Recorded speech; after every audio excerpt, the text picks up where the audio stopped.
Greetings, Andy here again, and welcome to my Advent Calendar countdown of my favourite 24-ish records, new release records of the year. So the idea here is, if you've not, I do this each year, and basically I do one video, or release one video a day, like an advent calendar, basically, opening the calendar, and hence the beginning, and show, count down my favourite albums from number 24 to number 1. Now, I confess I'm cheating. So I've got, there are 3 numbers where I've got a pair, a tie. Now, instead of spreading them out more, I'm cheating by adding in 3. So actually, I'm going to go through 27 records, and I only decided on one of the, to tie a particular number yesterday. And I've ummed and ahed about what would be 24, because these were all out originally, and I got an opportunity to put one in. So I went through, I looked at these, and I'll quickly run through them before I show you which one I've picked. And earlier on the year, there was Steve Hackett, produced The Circus and the Nightingale, a nice bit of prog concept album.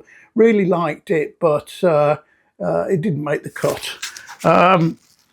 And then a debut, a really good debut, The Last Dinner Party.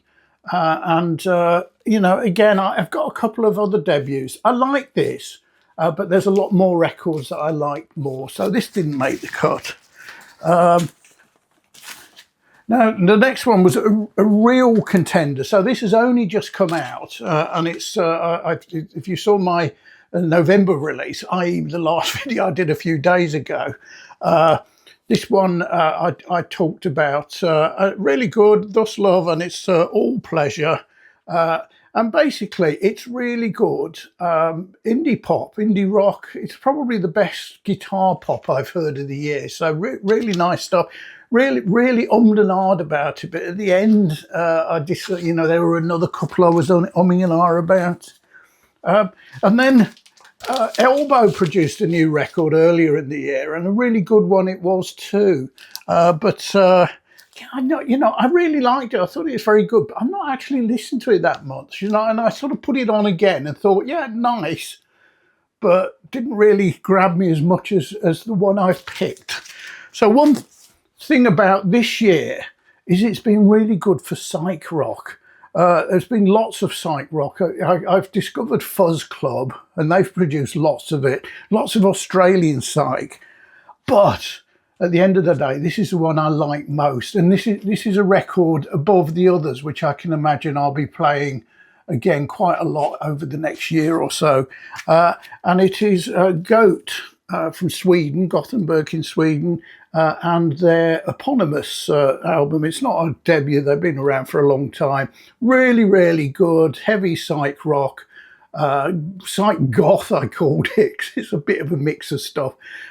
Really like it. Anyway, this is what I said about it in, I think it was October, so it's fairly recent. Now, the last one is from the Swedish. They hail from Gothenburg. Gothenburg. Is it Gothenburg? That's quite appropriate, because the band is Goat. So and this is bonkers. I mean,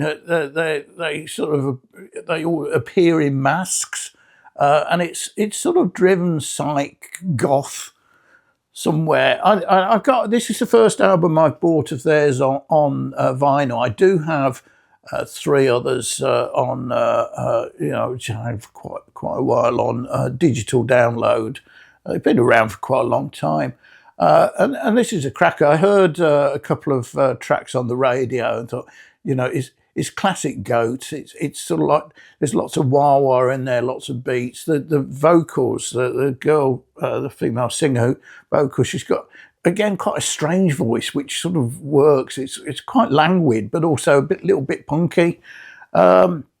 This one is got 8 tracks on it, so it's a single LP, and four on each side. So they're sort of slightly longer than usual, and it's really good. If you don't know Goat, they're well worth checking out. If it's out there as I say, it's psych, is it goth, is it a mix of all those things? Is it prog? It could be, who knows? And it's a fabulous green and black sort of splattery, splodgy affair, which I think looks really, really good. So, so that they.